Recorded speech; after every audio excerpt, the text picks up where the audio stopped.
وہ کربلا کی تپتی ہوئی ریت کہ حسین کے 6 ماہ کے نازک پھول کے بدن پہ سوائے کرتے کے اور کچھ نہیں تھا۔ حسین ابن علی نے کربلا کی ریت پہ بیٹے کو لٹایا، حسین نے ریت ڈالنا چاہی، پاؤں تک ریت آئی، حسین کا منہ سامنے، گھٹنوں تک ریت آئی، حسین کا منہ سامنے، پیٹ تک ریت آئی، حسین کا منہ سامنے، سینے تک ریت آئی، حسین کا منہ سامنے۔ ادھر اصغر کا چہرہ آیا، حسین جیسے صابر نے اپنے رخ کو بدلا، اپنے ہاتھوں سے گرم ریت اصغر کے چہرے پہ ڈالی، رو کے آواز دے گا اصغر مجھے معاف کر دینا، ریت گرم ہے تیرا چہرہ نرم ہے۔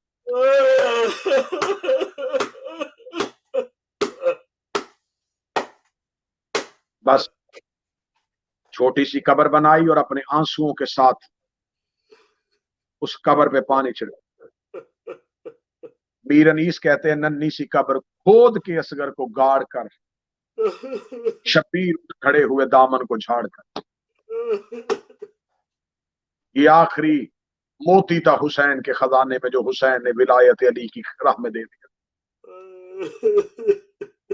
بس اصغر کو دفنانے کے بعد کتابیں کہتی اب جو حسین نے حملہ کیا وہ حملہ بڑا سخت تھا۔ حسین کو اکبر کی موت سے زیادہ ارمان تھا اصغر کی موت کا۔ چھوٹے بیٹے ماں باپ کے لاڈلے ہوتے، اکبر 18 سال کا تھا، حسین کا اصغر 6 ماہ کا تھا۔ کتابیں کہتی بڑے زخمی تھے حسین، لیکن مولا علی اصغر کو دفنانے کے بعد مولا حسین نے جو حملہ کیا، حسین روتے بھی جا رہے تھے، رو رو کے کہہ رہے تم نے میرا 6 ماہ کا بیٹا مارا۔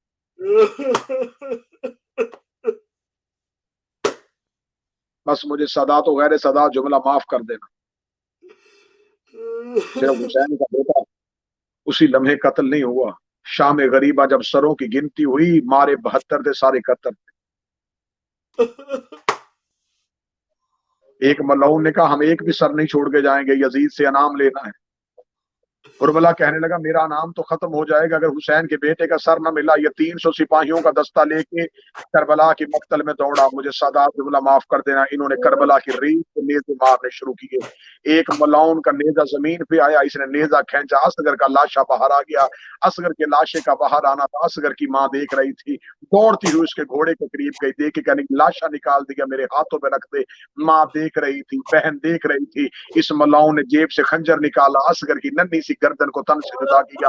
گردن کا تن سے جدا کرنا تھا، سکینہ کربلا کی ریت پہ گر گئی، رو کے کہتی بابا تجھ سے عباس برداشت ہو گیا، مجھ سے اصغر برداشت نہیں۔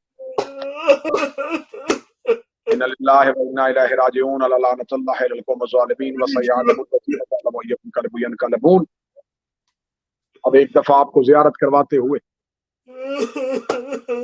دعا کروں گا، یہ سامنے حضرت ابوالفضل العباس اور مولا کریم کربلا حضرت امام حسین علیہ السلام کے حرم ہے۔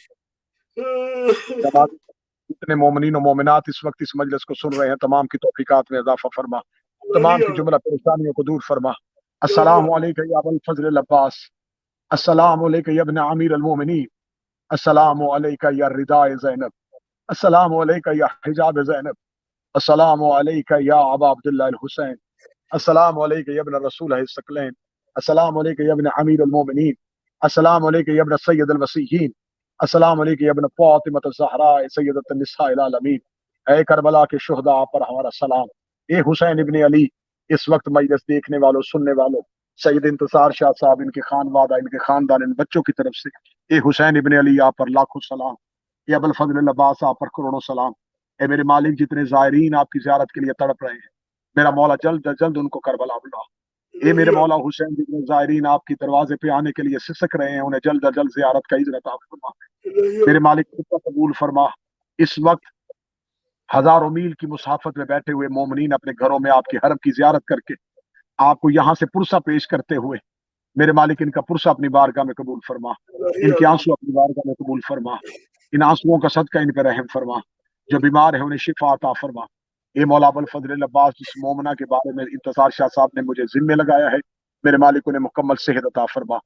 میرے مالک جناب سید سبطین صاحب کو صحت عطا فرما، بھائی انتصار کے رزق عزت مال میں اضافہ فرما، ان کی جملہ پریشانیاں دور فرما، امام وقت کے ظہور میں تعجیل فرما۔ اللہم صلی علی محمد و آل محمد۔